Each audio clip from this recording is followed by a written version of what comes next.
everyone, and welcome back. We are finally on to mono black, an archetype that I've been playing a lot in terms of rotation safe. So basically what I have done is taken my mono black list I've been running quite a lot and adding a ton of new cards into the deck list to replace some old cards, but also add some extra oomph to our deck that we've been missing alongside of our other cards that give us a ton of value whenever we're removing things or our opponent's empty-handed and things like that. So to start off, we added in Ruthless Negotiation. This is kind of a direct transfer over Duress, and the main reason I like this a little bit more, especially in a best of one type area where we're kind of constantly, against any deck at all, I like this a little bit more because it's guaranteed to hit.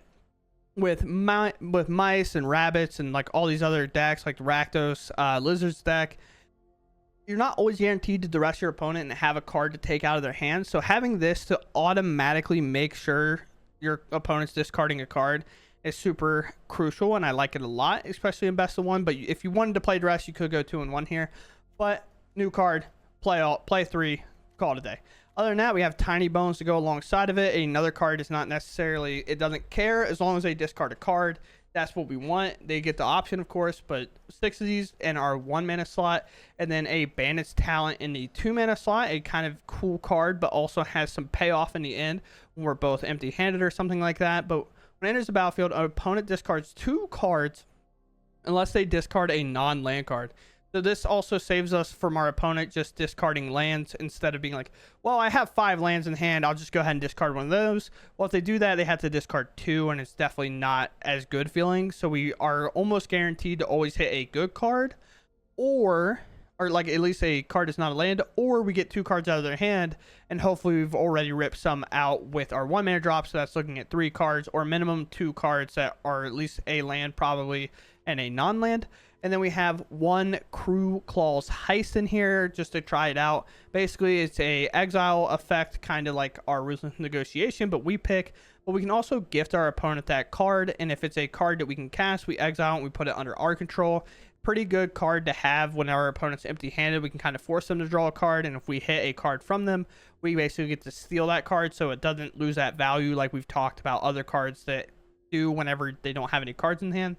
But outside of that, our removal package is pretty wide here in terms of that we have 3 cutdowns, 3 candy grapples, which is to be here for Massacre Girl, a card that we should all know well, a Go for the Throat, and a Feed the Cycle. I actually been liking this a little bit more the more I get to play it here, because we're playing so many 1-drops and 2-drops that like come and play, or we remove a thing and they immediately go into graveyard. A lot of times this is already just going to be 2 mana Go for the Throat without any downside, but also can hit a Planeswalker.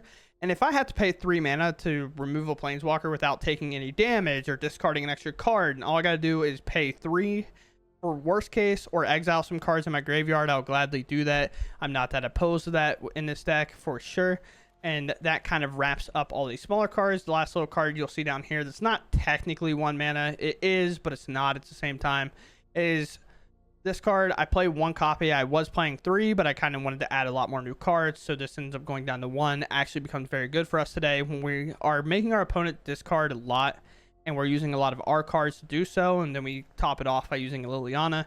This card comes in incredibly clutch as a 6-mana sink if we want it to be, or just a way to go find a Shielder to close out a game, or like a Massacre Girl on the empty board that once we start removing things, it's very nice, or even grabbing a Bandit's Talent to like pump up so we're getting extra cards every turn and acting kind of as a Phyrexian Arena without really any downside unless our opponent puts a Shielder into play, or just straight up drawing 3 whenever our opponent has nothing going on. Outside of that, we'll talk about our top end a little bit. Other than the fact that it's pretty traditional for what I have been playing, I'll sort this out a little bit more so it's a little bit easier to look at, is I still have 2 Deluges with the Rabbit and Mouse deck playing white creatures. This actually swings up pretty big on them, but it also combos incredibly well with this new card that puts all of our opponent's toughness at base toughness 1, so it doesn't really matter what color their creatures are. That if we have this Glistening Deluge after we've already played the Featherless Knight, then that means we're going to get rid of all their creatures and we're going to be living pretty good. We kind of went ahead and trimmed down on the virtues to add a card like this in here. And other than that, I'm doubled up on Hostile Investigator, Massacre Girl to make actual extra card draw advantages that we might need, especially with how much discard we have. Shieldred in here as like an in-game closer, along with 2 Harvester Miseries to act as a board wipe with Deluge, combo with this card a little bit, and also help out with the Mascara Girl plan, which is the other reason we have the Candy Grapple, like I said before. And finally, I'm winded after all that. A card that kind of got cut, if you want to play it, is I did not find a place for Preacher of the Schism in here. This card is obviously very, very good and very, very solid, especially when you're empty-handed. You can attack with this, and it's a very, very good blocker. So I do think there is definitely probably a home in here, but I just prioritize playing Karavek over it and maybe having 2 Lilianas. You could argue maybe Liliana's too much or not, but I think having both of our hands being empty and playing a Liliana into an empty board is really, really strong. So take that as you will. And the final card that we've had in here is the Fountain Port. This card is good, especially if nothing's going on. Obviously, Mirix is solid at making tokens and doing whatever. But this, we can make tokens and we can draw a land by sacking it. Or we can make treasure tokens if we're wanting to get a big mana turn, like we've talked about using this Avarice for. So outside of that, let's go ahead and hop into the games. We do very, very well. Spoiler chat, if you want to skip this. I know a lot of people probably skipped the intro. We don't lose. We go undefeated. We absolutely crushed today, and it went well. So, outside of that, I hope you all enjoy. It's also going to be in the thumbnail, so, you know. I hope you all enjoy it. If you enjoy my content, please consider subscribing. It's a long one today, but games are really, really good and really, really fun. So, let's hop out there and see how well they go. All right. Cool. My dog needed attention, so I had to get up. My opponent said hello before I had to get up and leave, but here we are. I have 2 removal spells for what is going to clearly be the Gruul aggro deck here. Now, this is the weird thing, because I haven't played this deck at all yet, and I haven't played this card yet. It almost feels more like I'm supposed to play it and just rip their entire hand apart if they only have 2 cards left, and then worry about removing everything else after, right? Like, if they monster trades the Scamp, and then they sack it, they have 1 creature left and they'll have no cards, right? Do you plan on sacrificing the Scamp here to deal 4 and put me at 10? No? Okay. I mean, that makes sense to me. I can grapple this, which now feels more reasonable. But do I just go ahead and take the 3? I guess holding my removal is honestly almost better. Because then I just like prevent damage anyway. And then we just like use these, and then I can play this and then pump it. Because they'll fit this description. Picnic Ruiner kind of ruining our opponent's like play pattern here, which is kind of funny. Like, monster destroys you should never play before, right? The Scamp's going to be a lot, right? So Scamp is going to be what?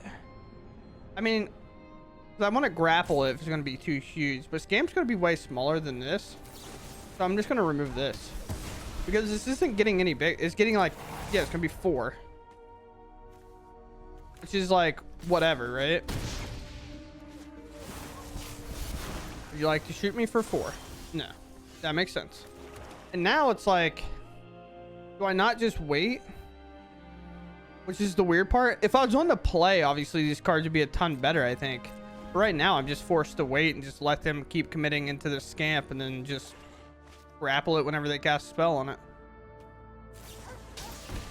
1-0 until on a turn. If you control mouse, draw a card.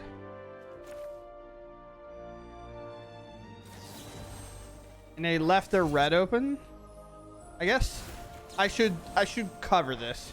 So if they have a way to buff it with like XX, for example, like a Giant Growth would be something that comes to mind. Even though they have a red mana, there could be a card in the new set that I might have missed or something like that. Yeah, I'm gonna cast this. Have them discard their cards. And then I'm going to pump this, and we're just going to play this game. Level 2. Play my land, and I'll pass. They take 2. They're down to 12. Land, sure. Tiny Bones joins up. Not necessarily the best thing of all time. We'll activate this. We'll play this. And then I guess I'll pass. We're gonna start drawing 2 cards a turn. Haste. That works. This will be the saddest loss I've kind of experienced in a while if this happens this way. All right, well, now I feel pretty confident in winning this game. I was just like, with no actual cards in hand, it was going to be tough. Might be one of the problems with kind of this first initial build, but now I hit them for 5 and then they're going to take 2 more and we win there. So now we get to see the kind of good scenario where we're talking about this card, right? Where hopefully they play into our cut down. Kamano's not a card anymore, so if it's aggro, we don't have to like worry about getting dodged there. Hello. We're gonna ban it talent. You have to discard 2. We might be in the mirror, but I do get to play Liliana first, so pretty pumped about that. But man, having to discard 2 on turn 2, if you like, potentially 2, obviously they don't have to discard 1. But like, this potentially making you discard 2 is so devastating. But here comes the bat. The floor is still open. This could be ores off, but most likely it's just mono black. You want to take Lily because that staggers me. At least in my opinion, it makes my turn way less mana efficient. Where I have to use a cut down to get rid of this, and I don't get to play a Lily and have it in play for an extra turn. But the best part about this case, though, is getting the cut down this and pump my case. Like, I don't really care that much. So we'll pump. I'll make you exile a card from hand. Then I'll just hold my cut down.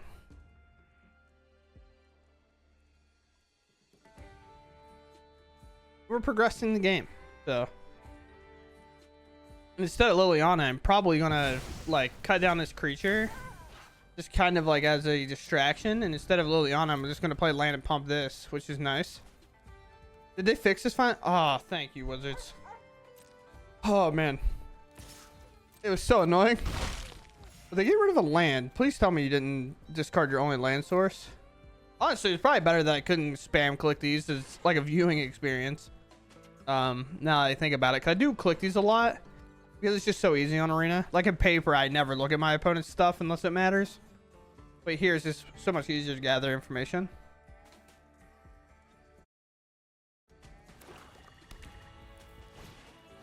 All right, they go to make me discard. And if they lost life this turn, you're revealing hand, you choose a non-land card from it. Sure.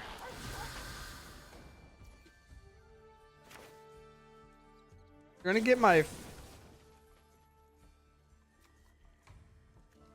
I'll make him pick my Liliana, I guess. It's like not really a point to let that just happen. But the thing is, if they pick my Liliana, I can then activate this, right? But this does suck if they play Shieldred.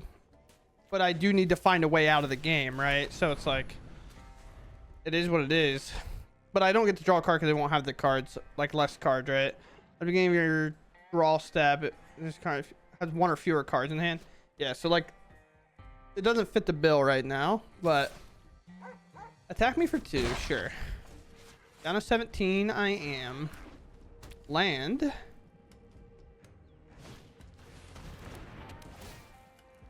There's a battlefield, discard 2 unless we discard a non-land card. Could be this one. Card they know about. So I think we're playing against Ash's list. Yeah, I'll lose my life, I suppose.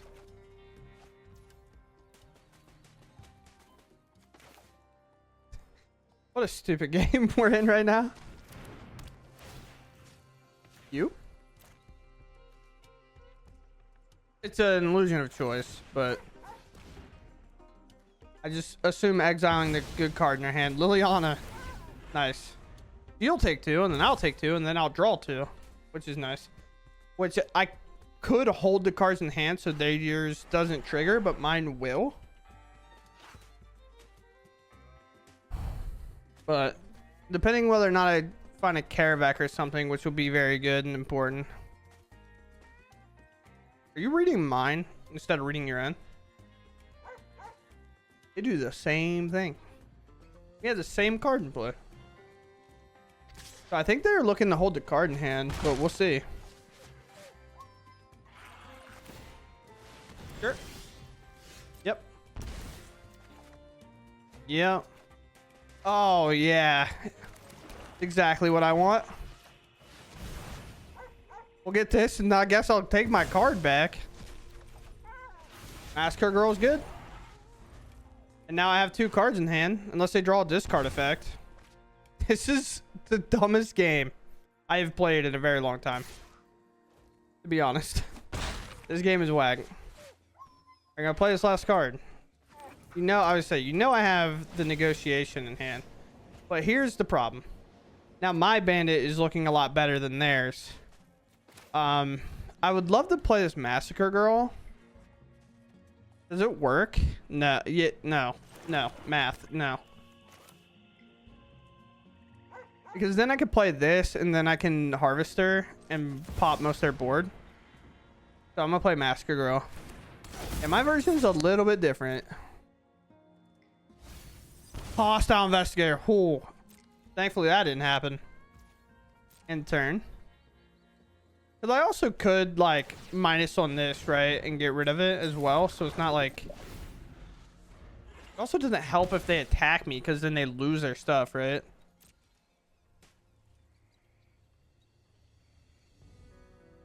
What do you got for me, opponent? Am I afraid of Shieldred here? I can get rid of this. No, I think I just wait. Could be greedy for me, but... Re-demo feeling? That deck thins me, so I have better draws, so I don't really care. That's fine. Like, doesn't help me a ton. It's 1 land that I've thinned, so it's not like... It's not game breaking. But it does, if there's a land on top and it shuffles it away, you know? Yes. My turn. Now this happens. I think I gotta go find Shieldred, right? Then just like Candy Grapple here. I think if I get Shieldred, I win. It's like hard to lose if I get a Shieldred, right? There's also like, how do I lose if I put this in play? Interesting. Do the combat. Attack.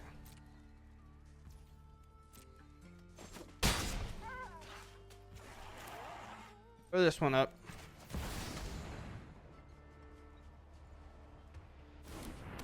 Now I will take out both your creatures here.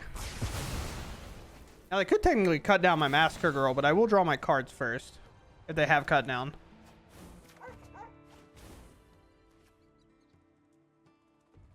Two sacrifice token, draw a card.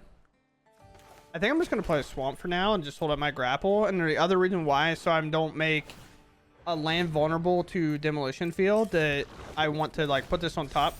Because now the thing for them is if I search, right? If I search and put a Shieldred on top and I play this, if they don't play a demo field here, I can put a Shieldred on top and then I can get this out of the way. And then potentially put that Shieldred in hand and get a lot more cards. Yeah, that's fine. They're going to take this, obviously, but I feel like that's pretty easy. Pretty easy choice. I can always draw another card here. They play another land. Keep playing down on cards, and we have 2 creatures with menace and lethal, so they end up losing the game regardless. But after kind of looking at some of the lists I've seen where people were playing this card deck, it's like, you have to kind of play card draw for me to be like super intrigued, because the only problem is if we're going to sit here and make you discard forever, you're eventually going to get that happening where you draw the rest. There's nothing in hand. Like, obviously we have cards in hand, but like if I'm drawing discard spells here instead of some of these valuable cards like Massacre Girl or Harvester, like I'm just sitting here giving them a chance to get back in the game potentially, whereas like having those progressing the board and putting lethal threats on the battlefield after, I like doing a lot. All right, opponent goes first. I have cut down into talent, into like kind of some removals into tutor, so sure.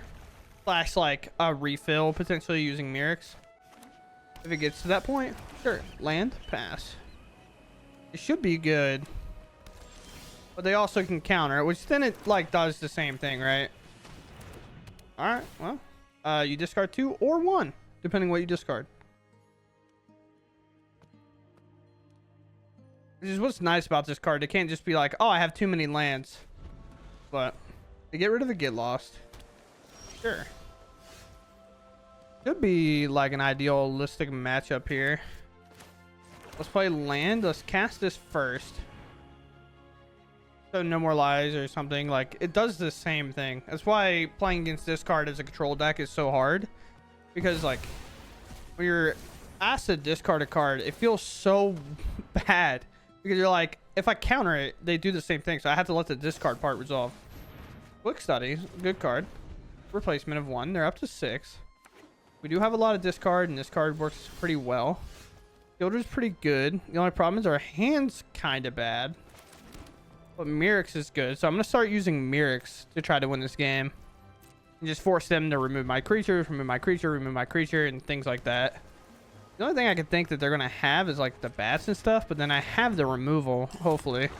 This does work because I can pay the extra mana. Move to combat. Attack. That's a poison. And now in turn. 3 steps ahead. They're looking to draw. They need to find a demo field for this Mirrors. Counter target creature spell. Gives a promise to instead counter that target spell. That's kind of cool. Like you can kind of just play it as a 2-for-1. I like that card. Sure. Those are gone. Maybe a card that you don't necessarily want to see under there if you're my opponent, but I don't really have a way to remove that, so it's not like you're in that much trouble with it. Attack. Do I want to keep up the Mirrors plan, or do I just want to keep hitting their hand? I think because I hit a land, I keep doing the Mirrors plan. Sure. They're using their counter spells as draw effects, and that's just showing how much pressure the Mirrors is putting on. And they don't have Field of Ruin and Demo Fields anymore. They finally find one. They could have a second temporary lockdown, but of course we're going to activate this in response. Like, if they have it, they have it. Fine. We're forcing them to use it now. Then we can, like, hit their hand again. Something like that. Sure.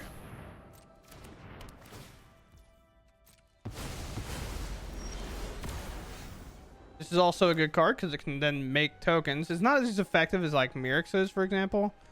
But alright, this off. Because we know their 1 counter spell is not necessarily that good, and they don't have No More Lies held up. And there's the counter spell that we talked about. It's not that great for them. And then here we can just start making fish tokens or whatever. We fire this bandit off. We see what they want to do here. If they have a third 3 steps ahead, then they're starting to run out of copies of 3 steps ahead. Get rid of that. All right, opponent, do you have it? It puts you to 1 card. We're going to force you to use it. It could be a Get Lost, but I doubt they've been holding that. Fielder now in play and in effect. I have so many cards in hand, by the way. That's not good. Having a Quick Study with the Shieldred on the board, not the greatest feeling of all time, that's for sure. We have a way to remove Jace. They plus to make that a little bit smaller to help them out. I'll gain life, and I think I have what, 1 card in the yard? I mean, I think I just pay into this, and then how much is it to make sacrifice the token draw? 3. So here, this, pop this, so they can't draw a card with it ever. And we don't have an Emperor we have to worry about like we've talked about in the past. Let's hit. I guess pump this. Is that worth? Actually, I kind of just want to barrel 3 cards or just go find I have 1, 2, 3, 4, 5. I have 6 mana. So I kind of want to go grab a virtue with that.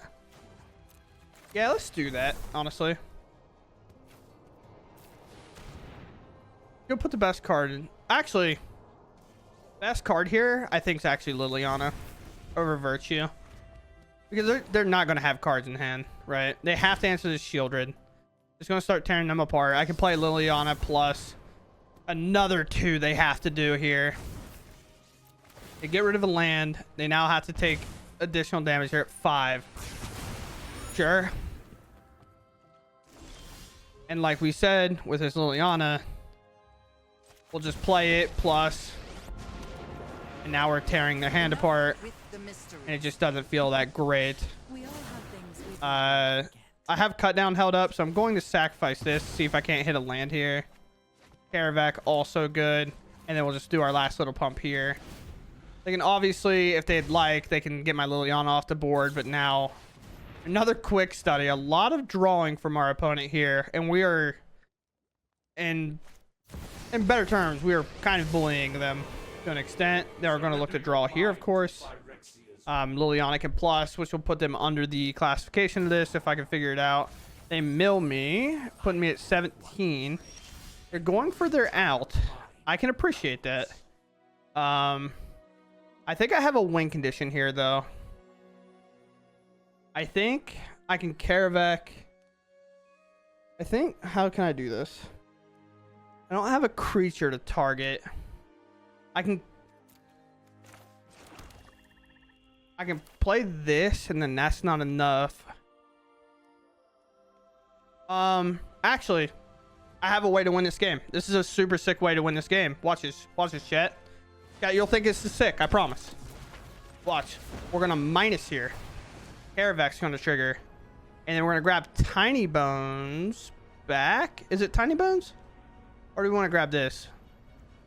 When legendary creature enters... Oh, I guess it doesn't deal damage. So I kind of lied.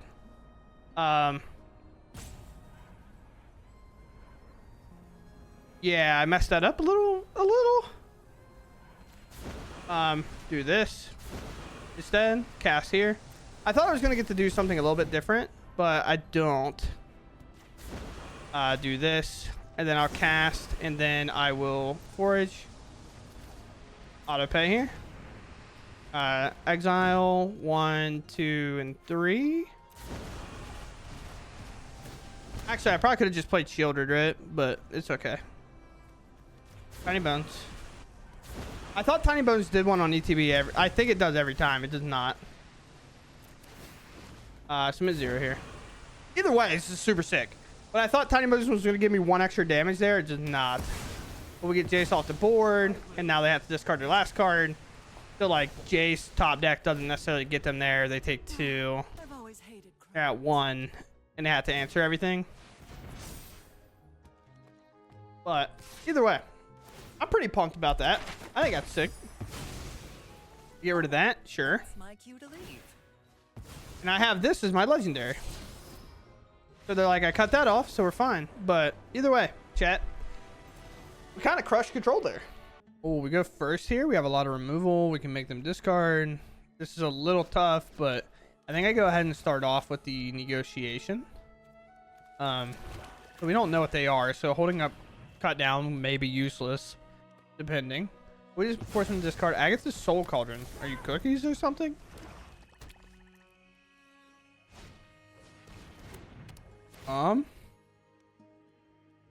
This one. This one. We'll play the. I'll play the mirror again, I guess, or similar to the mirror. How many cauldrons you have? Do you have a third in your hand? Oh, you're Rakdos like pink. My bad, my guy. Didn't realize you had it like that. That's absurd, though. There's no reason for them to have 3 Agatha's Soul Cauldrons in their opener and keep that. Or, like, pretty much have 3 in their opener and keep it. I feel like that's not even, like, a hot take.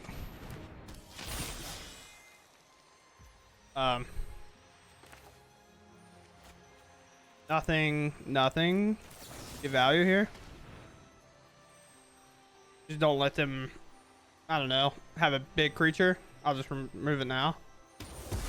I understand they want it in their graveyard, but my idea is to kind of never let them have it in their graveyard, or have a creature in play to target whenever they try to. Third Cauldron's so insane.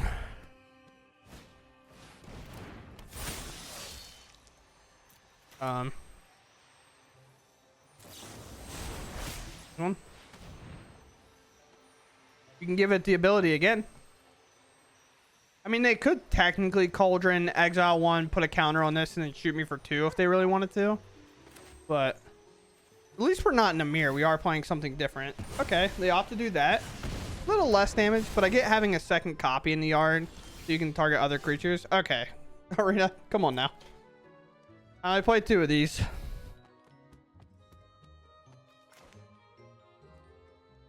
Yeah. I mean, at least I've had the removal, right? And now they're going to start taking 2 life because I have no cards in hand. Which is good. As long as I can remove their creatures over and over again. I guess this Soul Cauldron and this kind of combo never do anything. But they get to make Mirrex tokens, which is not great. I'm going to do this. I'm going to let them make a Mirrex and grow it and do whatever they need to do. Because I'm going to have to draw out of this game really, really hard. I don't have a removal for this. It's kind of the downside of playing like mono black, is we never really have an answer to this. But we can always make its toughness worse. They take 2. They draw a card. Will you go under allowing me to... They actually didn't put a counter on it. Interesting. Also, this having the ward of discard a card is going to be very nice, because then they're not just going to be able to target it for free. And it works into our bandits talent a lot. Listen, I'm not saying we needed to have it, but Graveyard's Trespasser, though, it'd be super sick. Honestly, thank you. I'll take that. The problem is, this is so scary. This also sucks. But they have no cards in hand. Or, well, I guess they put a shock away. They hit a land. They haven't played one this turn, I don't believe. They don't have a sack alley right now. They could pump it now if they wanted to, which is 6 damage, and they tapped their Mirrex already, so well, I guess now they can throw both of those at me is the idea.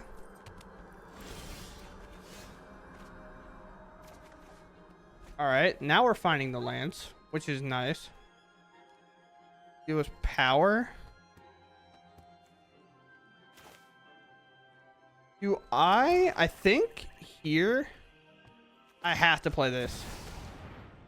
It's got that ward. They're not going to be able to remove it out of the way. It's got enough toughness to kind of play around with everything here.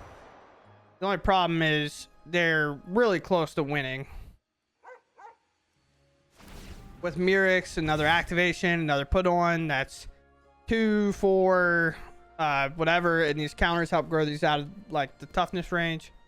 But this having ward means they can't just barrel things at it. And I'll block because obviously I have a second one. They don't know that. They don't need to know that. But I know that. And that's all we need to know. I feel like this will be a weird matchup to lose. Especially because of how many cauldrons they had. Like, can we be upset if we lose this to the fact that we got them to discard all their cauldrons and then that happened? I'm definitely blocking here. They're going to put a counter. They can exile, put a counter, and it's still not big enough. Magda, that's cool. That's a cool card. They don't have a card in hand, so it's not like they can fling anything at me. They can fling this at me if they'd like, I guess. Sure.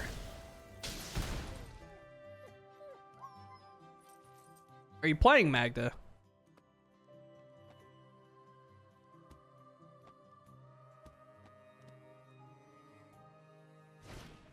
Sure. They leave Mirrex. This treasure's tapped, so it doesn't do anything. So it's not like you have the mana available, right?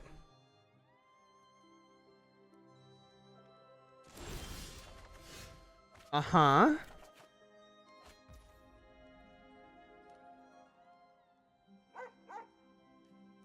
Man, I'm in such a weird spot. I feel like I have to attack.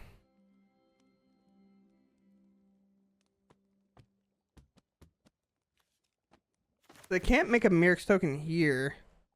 If I hit for 6 and I play this, I have enough to forage. So it's not, this is only 2 mana.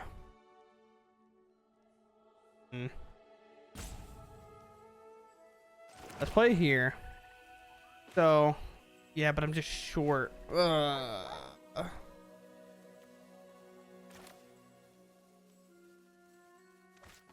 Wow. This is a brutal time. Draw a card.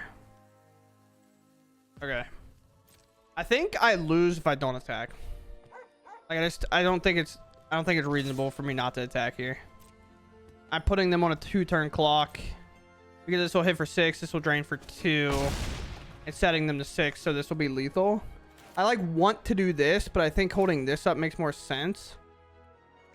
Which I guess, like, does it discard?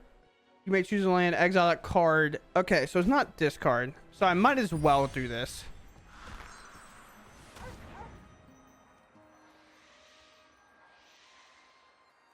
They draw the card and then I immediately get to remove it.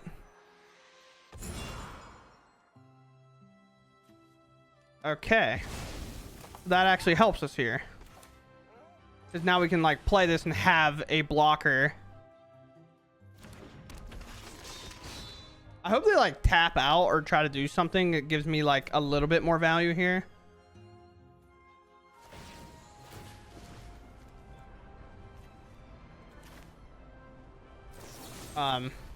Forage here. This one.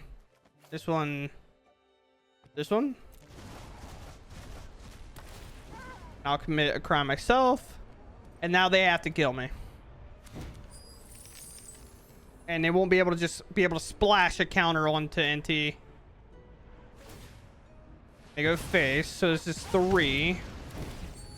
They'll take 2, like we said. And then Magda's here to block. It doesn't technically have a counter, so they do have to put a counter on it to give it a thing. Which then it means they can't put a counter on their Mirror's token. So we should be safe. But I don't know.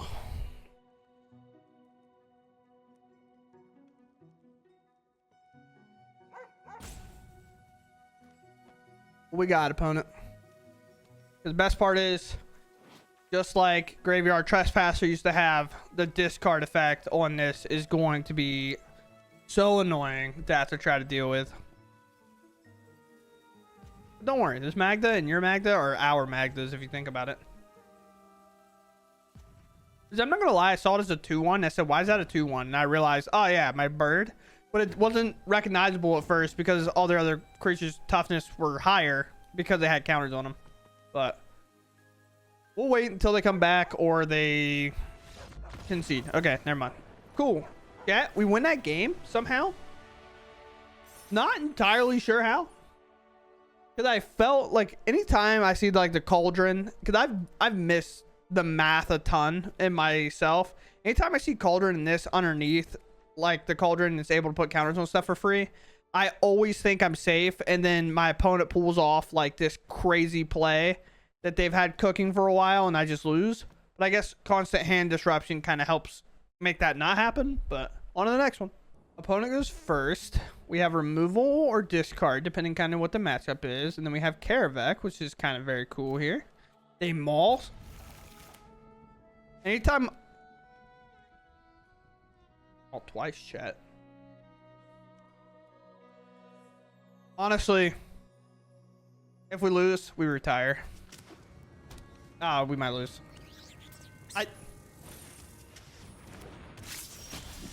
Mouse? Okay. Honestly, this might not even be worth it. I might just have to keep, like, removing stuff. This Ellis Legends? That guy's Decklist where he kills people on turn 3? If so, kind of gas. Now, the odds of these being lands in hand are not high, but I also get to remove their stuff next turn. Like, I get to get all these.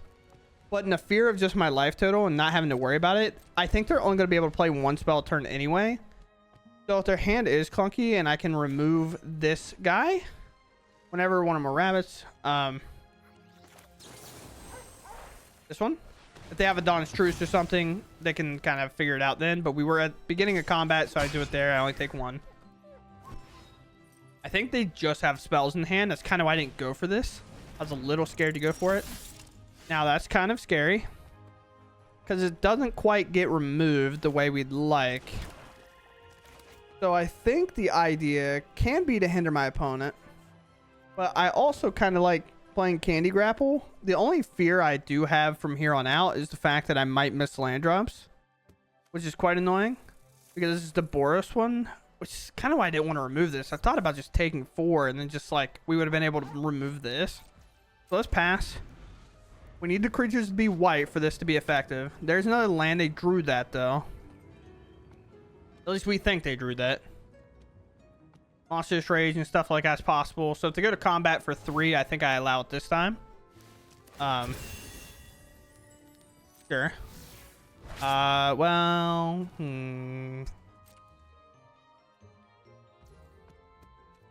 I take 6. It's like auto passing. I'm going to try to remove it. Okay. Okay.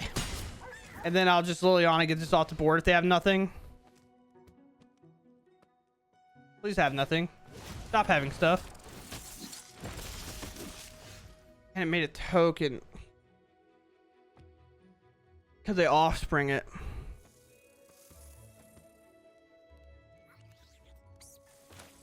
Yeah, so the issue I was talking about where I seem to be missing land now. This is going to be devastating. This creature that can give a creature double strike in play is not where we want to be. Yeah. Oh boy. I'll take 4 here. I do hit a land finally. Because like, the thing is, if I could have hit lands maybe connected to this, it would have been nice. But when Legendary Colorless Equipment, this feels like a matchup we should never lose, but the draws have been clunky. That direct hand disruption wasn't there. 4, okay. Of course we go for plus here. I think this has to go. Yeah. We just play this and we -1 their creature and just hope for another dead draw. No more distractions. And then we try to win this way. Hopefully I can play land and play this guy. All right. Wow. That dude, that deck's so scary, man. Especially not knowing everything and exact like before. If you're playing against a scary deck like that, like Virtuoso and what it used to be like Picnic Ruin or Virtuoso before, like I knew what those cards did and I knew what their deck consisted of. Now every time I see a deck, especially with new cards, like trying to remember everything, like every card they played was new, right? Besides like obviously the lands, but like it's just so scary. And I thought at first it was, I saw this and I thought it was this version, this mouse version, but then I saw this and I said, okay, I mean, you know, if they target something that gets bigger, maybe it's the rabbit version. And then of course I played this and I was like, never mind, I know what it is. Scary, scary, scary deck. I think that's it. I mean, we're undefeated, so like why go on, you know? Why actually I guess I could play to see if I hit plat. I'll play one more. Opponent goes first. I have a lot of discard and lands hopefully to draw, so we'll try.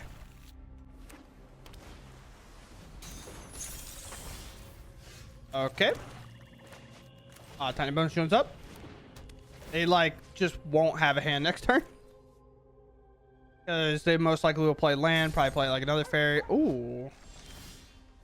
They kept a 1-lander. This one.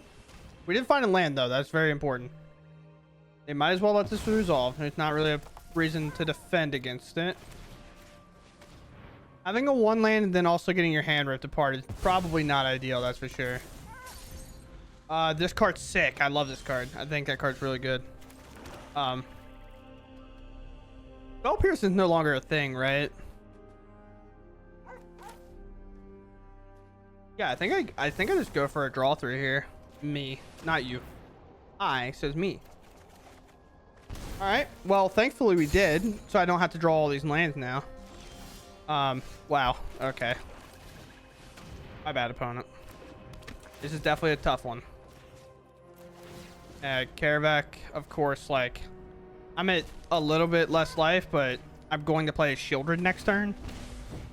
Submit 0, which Shieldred will be a legendary as well, and then I'll target their hand again. Just absolutely ripping their hand apart. But this is the downside a lot of times if you keep the one lander, you know? Honestly. Sure. That's fine. I'm not pumped about it. But, like, I get it. Do I even cast anything now? Probably not. I just play a Shielder and call it a day. Yeah, that was just it. Maybe on the play, we don't keep a one lander. But, like, does it change if they maul? Because the amount of discard I had. If they mauled and had 2 lands, it honestly would have been worse. Because then obviously they would have played a land there and went about their plan. But then my 3 discard spells get so much better, right? But cool. I mean, we hit Blatt, undefeated. Just ran it down mid and called it a good day. All right. I mean, what more to say? We actually end up taking it down, go completely undefeated. We didn't drop a single match with this deck list. Is what it is. Now, obviously, were some of them a little bit fortunate. If you watch the games, you pay close enough attention, yes. But I think we saw the difference between what I'm trying to do with Mono Black and what I've seen other people do in terms of, like, some content creators. Obviously, everybody's trying new things. We're all splashing extra copies of the same cards just to see. And one of my biggest fears in the deck that I had that kind of got washed away was having almost too much discard, as I can kind of pull it aside here for you. Is like with all this discard in the deck and with Karavak allowing us to do it even more so, and then like having 2 hostile investigators, this is a lot of discard.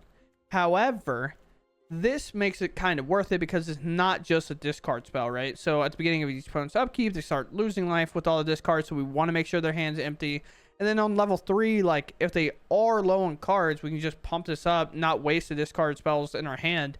And when they start to try to hold cards in hand just to counter our bandits talent, so we're not constantly drawing more and more cards, that's where all the other discard spells come into play, constantly disrupting whenever they're trying to hold, or like our opponent's holding that last land to hopefully like bait us into making them discard. But like playing this, we have more reasons than one to play it, so it doesn't feel necessarily as bad of a blowout.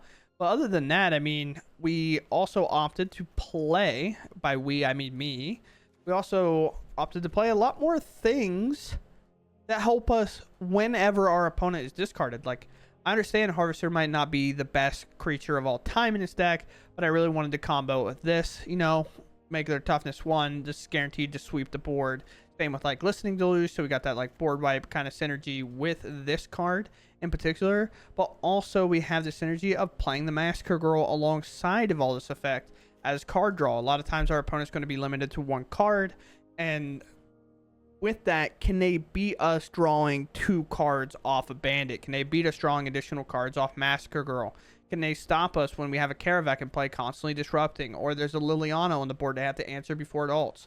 Hostile Investigators now in play. We're making them discard and things like that. Now we're getting extra clue tokens and things like that. It's very, very nice. And at the end of it all, with the new land in our deck, Fountain Port, we can just start making fish and then sacking that fish to draw additional cards. Or if we have like random extra tokens that we've made, we can draw extra cards. But either way, I think we can kind of see how disruptive this could be. Also, final kind of cool part is you can play 4 of these with this card, because like even a Shieldred becomes a 4/1, which is now cut downable, which is absurd to think about, but super sick. And I think this card works out really, really well in a discard strategy deck, because like Graveyard Trespasser, by the way, if we had Graveyard Trespasser, this deck would be absolutely insane. But because this has the discard effect in terms of its ward, it gets so much harder for our opponent to deal with it whenever we're playing it after we've done all this discarding to their hand or kind of interruption that we've had. So outside of that, I mean, I hope you all enjoyed the video. I know it's quite a bit of a long one. The outro is not going to be as deeply explained. If you've been watching me for a while, you'll have seen a lot of like where my deck was leading to and kind of how we got there. But I think the best card that we got to like definitely upgrade for, and it's kind of a subtle card that won't be talked about too much, is this over Duress. I like Duress a lot, right? But we can all agree that in best of one, it's kind of a dicey situation whenever you're playing against the mouse deck, for example, and all they have is creatures in their hand. Duress never gets to hit anything, right? With this, at least, we're guaranteeing ourselves a hit, and it's automatically going to make them discard. Also, we have potentially, when we're both empty-handed, I can just barrel this to an empty hand. Like, I still draw the card, right? Because it was cast from my graveyard. Or we can use it later and just get a lot of beneficial things from that. So outside of that, I hope you all enjoyed, and I'll catch you in the next one. Thanks for watching, and goodbye.